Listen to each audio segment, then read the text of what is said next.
بدخشان با طبیعت شگفت‌انگیز، نشانه‌های تمدن باستانی و مردمی با فرهنگ و صاحب هنر که در هر ناحیه با رنگارنگی جذاب و ناتکرار به جلوه می‌آید، همگان را جلب این دیار نازنین می‌کند.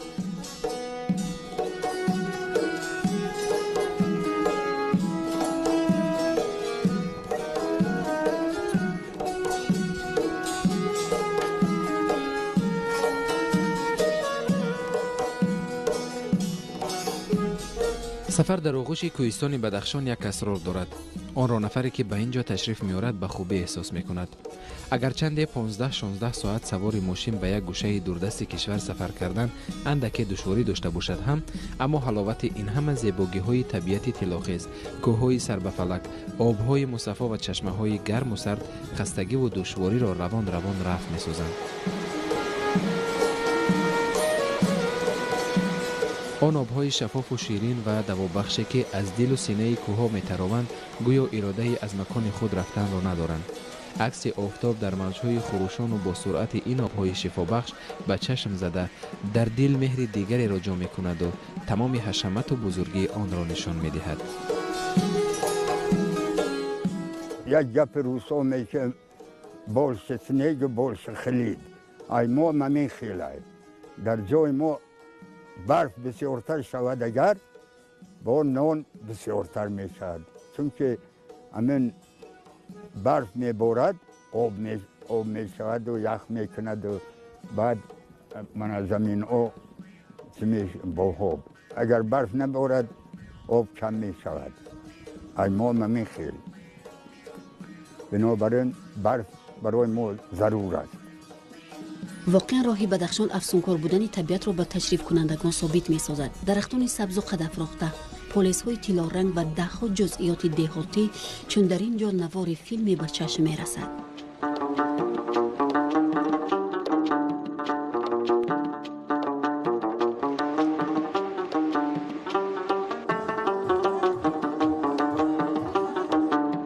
تا رسیدن به این گوشه دوردست کشور قدقدیرات دهه‌های زیاد به نظر می رسیدند. مردم همه از پی تشویش‌های روزگار بودند و این دلیل آن است که فضای کشور آرامی و صلح و ثبات همیشه حکم فرماست.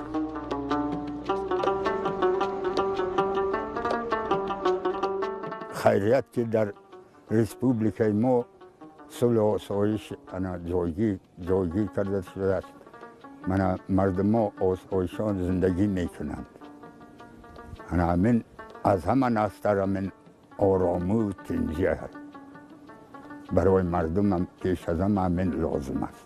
راه‌های بسیار نقص کرده است. من 2 سال نرفتم شهر، پایتخت نرفتم. خیلی بسیار راه‌های شروع کردگی، از اون جمله همین روی کولوب خورو بسیار روی شروع که شروع بود میبیوی همین خیلی رو نقض راستی گفت. اتفاقی، آرامی، خوشبختی، از همه بهترم اتفاقی، چنان خوشروی که هیچ به هم دیگر همه یاری رسون یک دیگر هستند، دست به دست میگیرند و کار میکنند. اگر ما در 27 سال استقلالیت دولتی جمهوری تاجیکستان به نظر گیریم، ما چون زاده خودمون جوان زاده دوران استقلال هستیم، بسیار موفقیت ها به دست آورده ایم. این همیشه دستگیری های خردمندانه اساسگذار صلح و وحدت ملی پیشوای معظم ملت محترم امام علی رحمان است که جوانان رو در پیشه خود، جوانان رو همچون آینده ملت راهنمون ساخته. ما این رو شعار خود گفته برای پیشبرد جامعه امروز هرچی بیشتر و بیشتر تلاش نموده ایستادیم.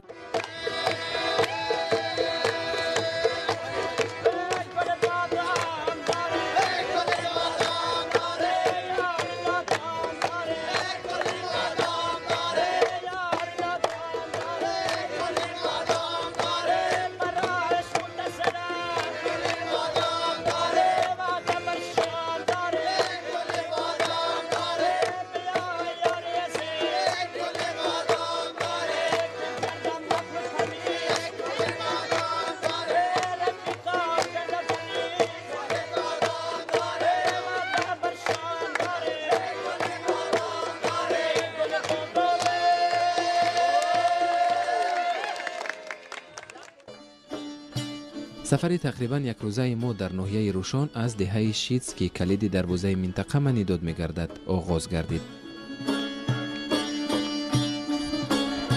در این دهه قرار داشتیم و یک روزی با صفای کوهستان خیلی راحت افزا بود. شیتس این کلید دروازه بدخشان میگویند، چون که اگر امروز همین هواپیماها را گیریم از طرف دوشنبه می بیایند، همین جا یک زینه پایین می فروند. در بالای همین از آسمان دهه شیتس یک زینه پایان می فروند و بعد طرف خاروخ حرکت می کنند. خود معنای کلمه روشون بوریم اگر روشون از کلمه رخ گرفته شده معناش رخ ما روشنی میگوییم. اولا میگوییم که صبح که میدمد ما میگیم رخ زود، به زبان روشانی میگیم رخ زود، یعنی که روشنی برآمد، روشنی برآمد. رخ معنای کلمه روشنی است.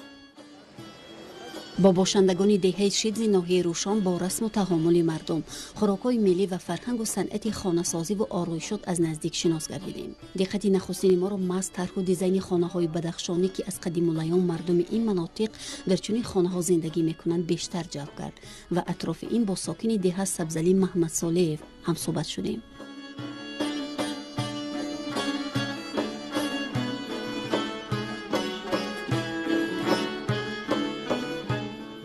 چهار تیرچوب دراز است که این رمز چهار عناصر است: باد، خاک، آب، آتش. یعنی تیرچوب یکم، تیرچوب دوم و تیرچوب سوم دراز و تیرچوب چهارم.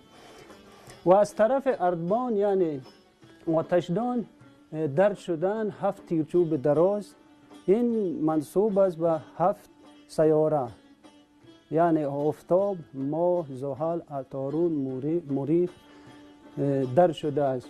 و پایینتر یعنی از اینها در سنج اول این عالم خداوندی یعنی عالم انسان، در سنج دوم این عالم حیوانات است و در سنج سوم این عالم پرندگان است و در سنج چهارم این عالم نباتات است و عالم حیوانات و عالم ماهیان. یعنی آنچه خدا آفرید در بیرون از خانه، اما آفرینش خداوندی وارد شدند در خانه بدخشانی. در خانه بدخشانی گویم که نقشترین است، چون که وی هوای تازه دارد. من روزن میکنیم، خانه آخرین روزن دارد.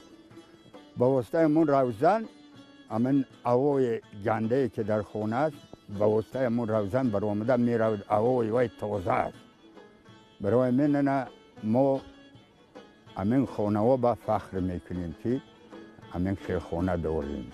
این از نسل به نسل تا به امروز به ما باقی گذاشتند. یعنی هستند به زمان ترقیات زمان بعضی ها خانه بدخشانی را به طرز قدیم آراسته میکنند، ولی بعضی ها هستند یعنی ستون ها، یعنی یک ستون که ستون دراز است و همین ستون دراز را میپرتویند، یعنی به زمانه مطابق میکنند خانه بدخشانی.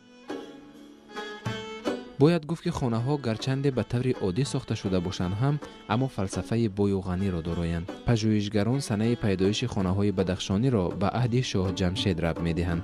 خانه های ملی بدخشانی نه تنها بهترین شرایط برای زندگی در سختی های کوهستان است، بلکه یک خزینه غنی فرهنگ و مدنیت قدیمی این منطقه را انعکاس می‌کند.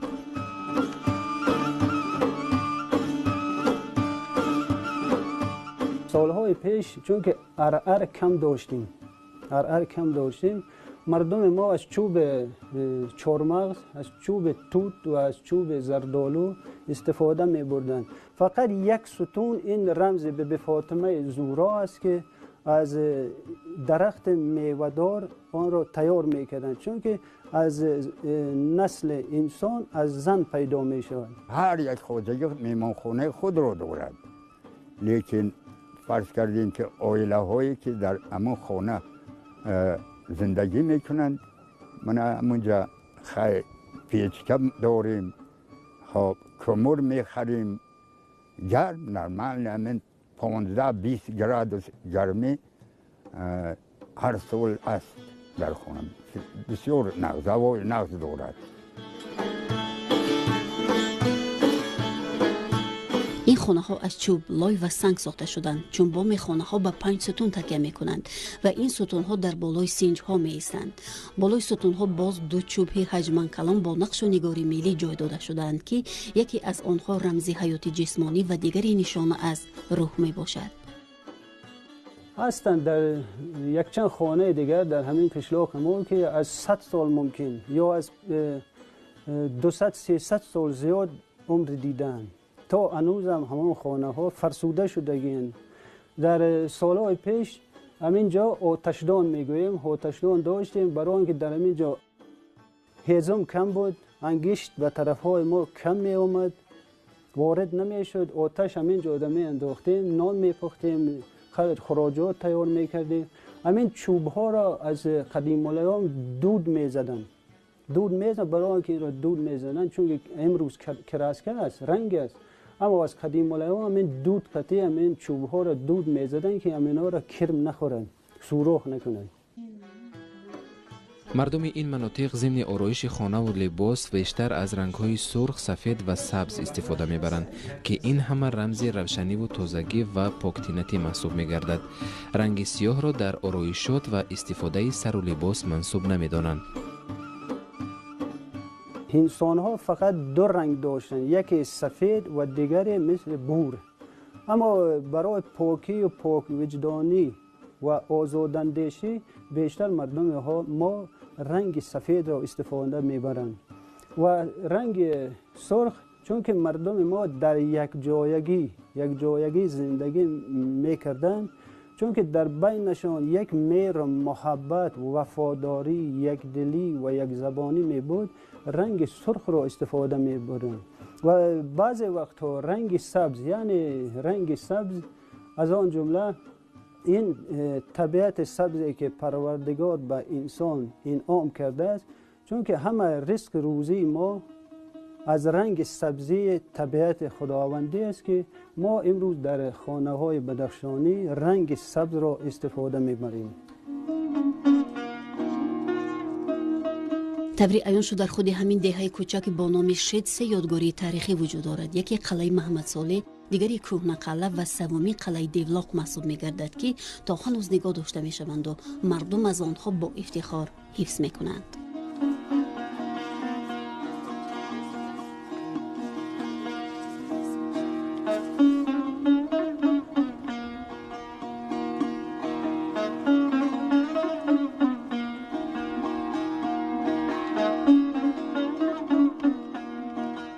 من روی که ما عذر قطعی وی آمدیم، من روی وی همینجا بر آمدن مردم و قلعه رو برای آن ساخت که در اینجا من دیدید خانه های استقامت هم در اینجا خانه های میده ساخت است برای آنی که مردم های پیشتر، مردم های افغان اینجا آمدند.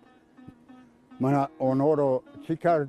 مردم ها برای پنهان کردن شبانه آمدن در همین قلعه استقامت کردند، برای خود را از دشمن نجات داشتن در همین جا شبانه استقامت کردند و شب برای آنه که آنها را نزنند من از پایان رفته و برای خود آوردند. ما به قلعه محمد صالح تشریف آوردیم که در یکی از موضع‌های زیبای و بلندکوه میان خرسنگ‌ها ساخته شده است. یک قسمت دیوارها با نوشتجات و تصویرهای مخصوص چون رمز شکارچی، اسب، گوزن، شمشیر و غیره آرا یافته بود که از کشیدن این تصویرها حتی مردم محل یاد ندارند. از این رو خلاصه برآوردن ممکن است که قلعه مذکور تاریخی طولانی دارد. از همینجا می نماید چون قلعه همین خیلی که همین قلعه بود بسیاری آدم ها اینجا آمدن، نصف دیگران رفتن چون قلعه و از همین قلعه با چونه تر برای همین چون قلعه نام گرفت.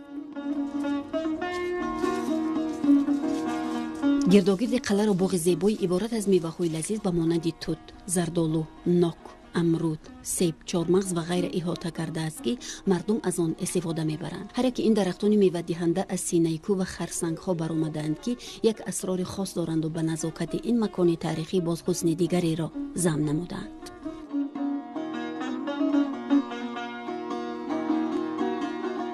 اساساً چی ما امین توت از این توت تیار کرده میشن. خیلی مردم ها زندگی با واسطه توت کردند پیش از رولوسیون. اساس زندگی ما با توت بود. خیلی غله هم کوریدند. ما زمین و دیولاخ داریم، روز داریم، غله هم کوریدند، لیکن اساساً همین توت بود.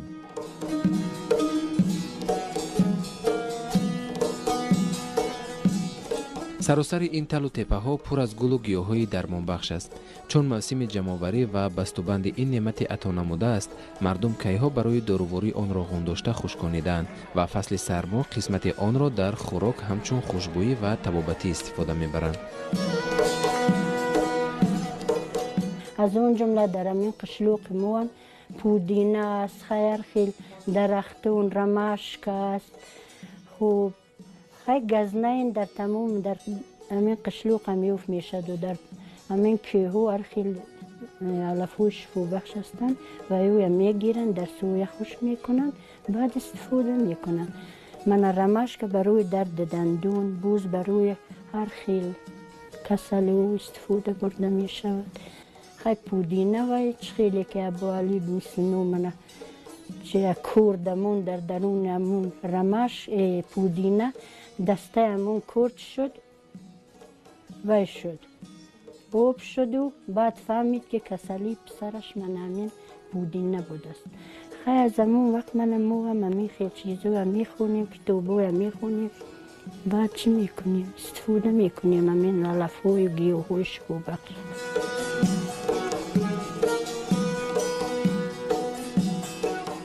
هر یک تاهم محلی بدخشانی تاریخ چندین هزار ساله را دارند و سنت و طرز و اصولهای پختنی به خودشان خاص را دارند. این تاهم‌های ملی که همشون خصوصیت شفایی دارند تا امروز آماده میشوند.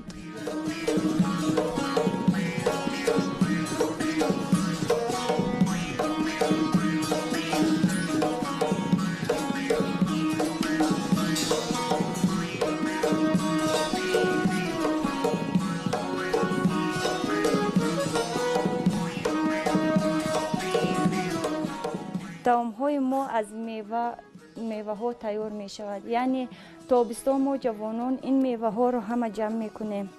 بعدا از میوه ها یعنی پیش تیار می کنیم و هرچی فایده آور رو از میوه ها تیار می کنیم. چنین طعم‌هایی هستند که از پیش تیار می کنیم. یعنی پیشت ها چند خیل می شود. از دونک تیار می شود، از چهارمغز تیار می شود و از بو روغن می کنیم در درونش. این پیش ها خیلی فایده آورد هستند. خیلی با خوراک‌های خود ملی هم استفاده میبریم که با گرم باشد، ما رو گرم نگه کنند. مثلا ما چهارمغز چی میکنیم استفاده میبریم، در جای ما چهارمغز داریم هم و ویره با قطعی توت خود چی میکنیم که زمستان با برای ما گرمتر باشد. ما زنون بدخشانم بعضی طعم‌های ملی رو تیار کردیم. از اون جمله من این طعم ملی ما اتوله نام دارد که این رو از زردالو، ارد و آب تیار میکنند.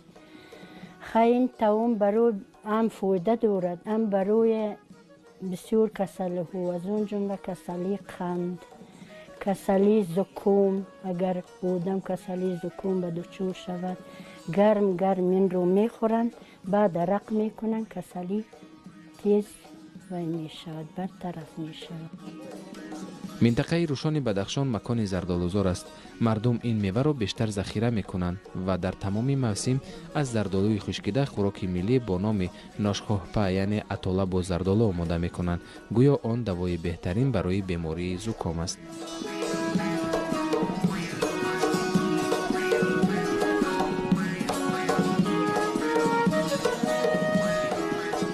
نمو نودای زردالو اینجا بسیارین زردالوی معموری میگوییم ما این رو.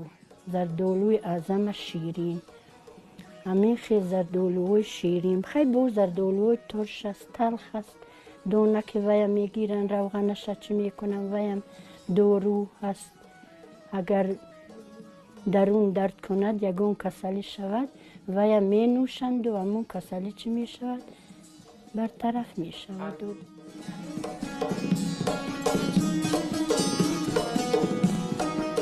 در برابر خوراک ناشکوفه به قبل بانوان بیش از 40 نوع دیگری طعام ملی در روستاهای منطقه وجود دارند به مانند آش باقلا، شیرفطیر و شیرکدو، چند نوع اوماج، قروتاب، شیروغن، خیخزنی الوای سفید، شیربت، دلده، باج و غیره میان مردم معمولند.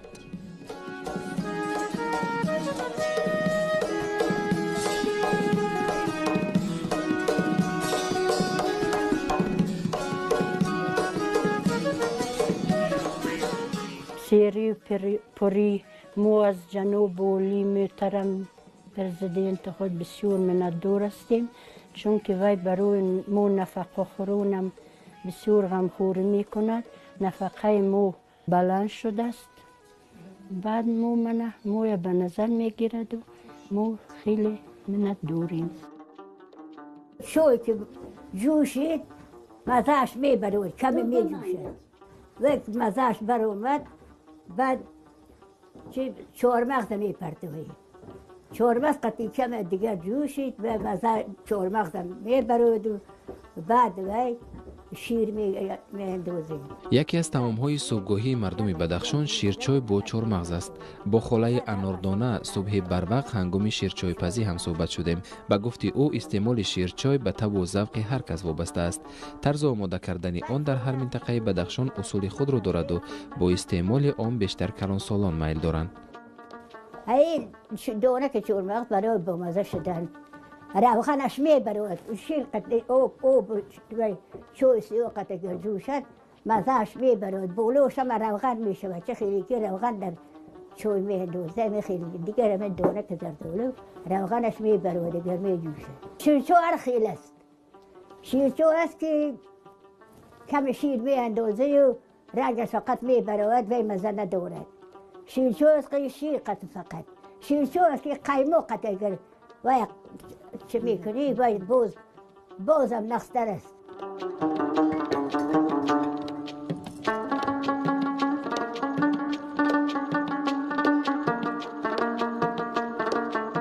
می جوشد بعد نمک می اندازیم.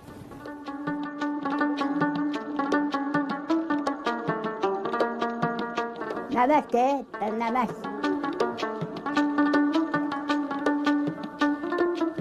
بعد خوشی قطعی میگیریم.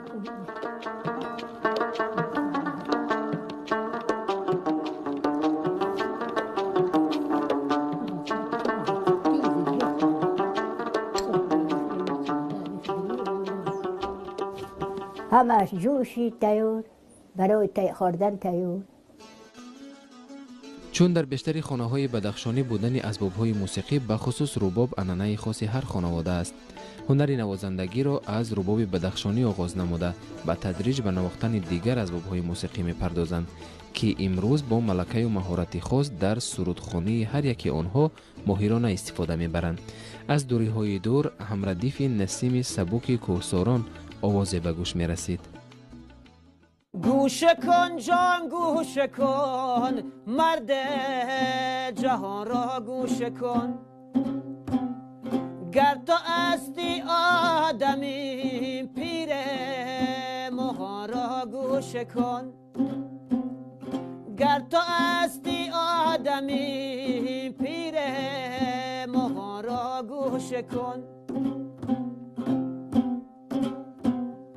از بدن دایم زر کن عاقله را گوش کن از بدن دایم زر کن عاقله را گوش کن لفظ یک خلق دانو هر زبان را گوش کن لفظ یک خلق دانو هر زبان را گوش کن